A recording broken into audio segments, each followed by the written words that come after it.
DJ drugs Jackie అట. మత్తు మందు తీసుకొని పబ్లకు డిస్క్ జాకీ. అతడితో టచ్లో ఉన్న 16 మందికి పరీక్షలు.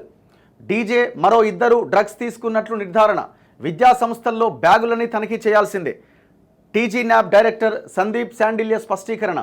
ఒక్కరోజే 349 మంది తాగి దొరికిపోయారట. వీరిలో 21 నుంచి 30 ఏళ్లలోపు వాళ్ళే అధికం. మాదాపూర్లో అత్యధికంగా 74 మందిని పట్టుకున్నారట. సైబరాబాద్లో డ్రంక్ అండ్ డ్రైవ్ కేసులు నమోదు. గంజాయి అలవాటు చేసి విక్రేతలుగా మార్చి ఏపీకి చెందిన తండ్రి కుమారుల ఘరానా దందా. వారితో సహా 12 మంది అరెస్ట్ అయ్యారట. పలు పబ్లలో డిస్క్ జాకీ డీజేగా పనిచేస్తున్న వ్యక్తితో పాటు అతడితో టచ్లో ఉన్న 2 డ్రగ్స్ తీసుకున్నట్టుగా తేలిందట. Telangana anti narcotics bureau director Sandeep Shandilya సోమవారం ఈ వివరాలు వెల్లడించారు. తమకున్న సమాచారం మేరకు హైదరాబాద్, మాదాపూర్, గచ్చిబౌలిలోని పబ్లకు తరచుగా వెళ్లే 16 మందిని పిలిపించామని చెప్పారు.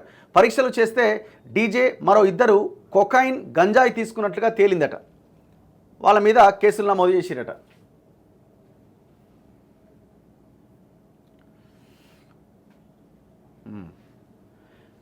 పోలీస్ స్టేషన్లో కేసు నమోదు చేసి దర్యాప్తు జరుపుతున్నామని శాండిల్య తెలిపారు.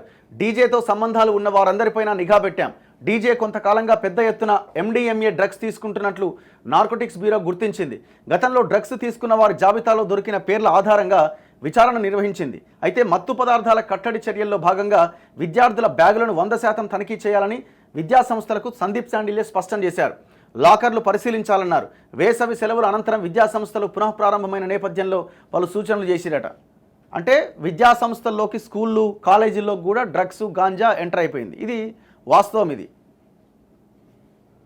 తప్ప తాగి వాహనాలు నడుపుతున్నారట. మీరు గమనించండి. గవర్నమెంట్ చేంజ్ అయింది కదా, వీళ్ళు బెల్ట్ షాపులు రద్దు చేస్తామని అన్నారు కదా. మీరు ఇప్పుడు చాలామంది మనకున్న సోర్స్ ఏంటంటే ఎక్సైజ్ అధికారులు వైన్ షాపుల దగ్గరికి వెళ్ళి ఏదేమైనా చేయండి, పెంచండి, కస్టమర్లను ఎక్కువ ఆకర్షించండి, పెంచండి, మీకు తెలిసిన వాళ్ళతో బెల్ట్ షాపులు పెట్టించండి అని ఓపెన్గా చెప్తున్నారట. ఎవరు? ఎక్సైజ్ ఆఫీసర్లు పోయి.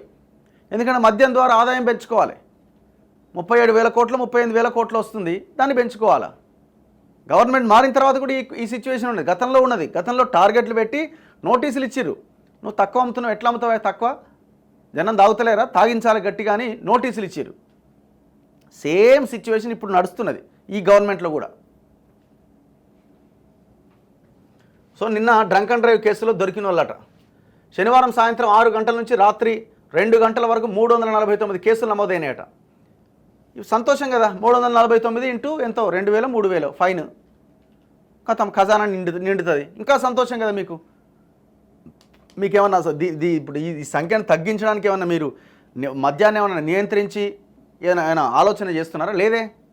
మంచిగా తాగండి, వస్తే దొరకండి, డబ్బులు కట్టండి, వెళ్ళిపోండి అని చెప్తున్నారు.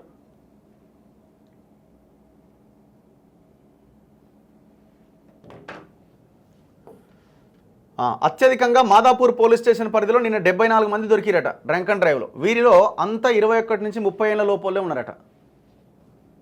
ఆ తర్వాత 31 నుంచి 40 ఏళ్ల లోపు వాళ్ళు 104 మంది ఉన్నారట. 41 నుంచి 50 ఏళ్ల లోపు వారు 44 మంది ఉన్నారట. 11 మంది కనీసం స్టీరింగ్ కూడా పట్టుకునే పొజిషన్లో లేరట. చూసుకోరు ఎట్లుందో కథ. అంటే వాళ్ళు బండి నడుపుతుంటే స్టీరింగ్ కూడా పట్టుకోలేకపోతున్నారట. మరి ఎట్లా డ్రైవ్ చేసిండు ఆయన, ఆడదాకా ఎట్లా వచ్చిండో. ఇక పాయింట్స్ చూడండి, 301 నుంచి 500 పాయింట్లు వచ్చినాయట. అంటే దగ్గర 2 ఫుల్ బాటిల్ తాగుంటాడు పొద్దుగాల నుంచి. 500 పాయింట్లు వచ్చినట్టు వాడు మనిషా లేకపోతే అది ఏమనాలిగా. 35 పాయింట్లు వస్తే, ఆ లోపు వస్తే ఏం కాదు. అది 35 దాటితేనే కేసు బుక్ చేస్తారు. మనకు 500 పాయింట్లు వచ్చిందంటే వాడు ఏం తాగిండని అనుకోవాలి. ఇక 18 నుంచి 20 ఏళ్ల లోపు వాళ్ళు 5 ఉన్నారట. చూసుకోరి. 18 ఇయర్స్ వాళ్ళు కూడా తాగి దొరికిరట. 51 నుంచి 60 ఏళ్ల లోపు వాళ్ళు 18 మంది ఉన్నారట. 60 ఏళ్ళు దాటిన వాళ్ళు 5 ఉన్నారట.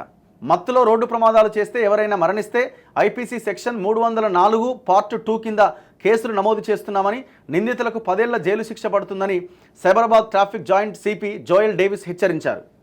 తాగిచ్చేది వీళ్ళే, కేసులు పెట్టేది వీళ్ళే.